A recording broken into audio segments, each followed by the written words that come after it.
जिल्हा आरोग्य प्रशासनाकडून वारकऱ्यांसाठी काय उपाययोजना करण्यात आल्या? संत निवृत्तीनाथ महाराज पालखी सोहळा आता आपल्या जिल्ह्यात दिनांक 16 तारखेपासून परवापासून प्रवेश केलेला आहे। 13 दिवस ही पालखी आपल्या अहिल्यानगर जिल्ह्यातून जाणार आहे। या पालखीबरोबरच जिल्ह्यातून आणखी 2 महत्त्वाच्या पालख्या जाणार आहेत। या सर्व पालख्यांसाठी जे वारकरी आहेत त्यांच्यासाठी आरोग्य सुविधा जिल्हा प्रशासनामार्फत आरोग्य विभागामार्फत उपलब्ध करून देण्यात आलेल्या आहेत। ज्या पालखी जाणार आहेत त्या पूर्ण मार्गावर त्याचबरोबर ज्या मुक्कामाच्या ठिकाण आहेत अशा मुक्कामाच्या ठिकाणी सर्व वारकऱ्यांसाठी आपल्या विभागामार्फत आरोग्य सुविधा उपलब्ध करून देण्यात आलेल्या आहेत। त्यामध्ये औषधोपचार असतील, त्याचबरोबर ॲम्ब्युलन्सची सुविधा असेल किंवा जर कुठे इमर्जन्सीमध्ये एखाद्या वारकऱ्याला गरज लागली तर त्यांना दवाखान्यात पोहोचवण्यासाठीची व्यवस्था ही सर्व व्यवस्था करण्यात आलेली आहे।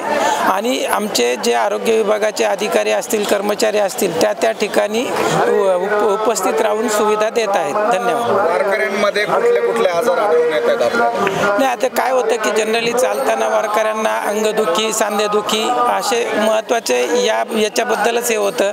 त्याचबरोबर कधी सर्दी, खोकला असे छोटे आजार जे असतात त्यासाठी आपल्याकडे उपलब्ध ज्या सुविधा आहेत त्यानुसार उपचार केले जातात। जर एखाद्या वेळेस दुर्दैवी कुठे ॲक्सिडेंट असेल, कुणाला हार्ट अटॅक वगैरे असेल तर असे जर प्रॉब्लेम आले तर त्यांना ॲम्ब्युलन्स मार्फत तत्काळ हॉस्पिटलला पोहोचवण्याची सुविधा उपलब्ध करण्यात आली। आरोग्याच्या दृष्टीने काय सल्ला द्याल, काय काळजी घेतली? वारकऱ्यांना सल्ला म्हणजे त्यांनी आपल्या स्वतःला जाताना जर काही त्रास होत असेल तर तो अंगावर न काढता जे आपल्या बरोबर जे डॉक्टर टीम पालखी बरोबर पण आहे, त्याचबरोबर जिल्ह्यातले जे वेगवेगळ्या ठिकाणचे डॉक्टर्स आहेत त्यांचा लवकरात लवकर सल्ला घेऊन उपचार घ्यावा।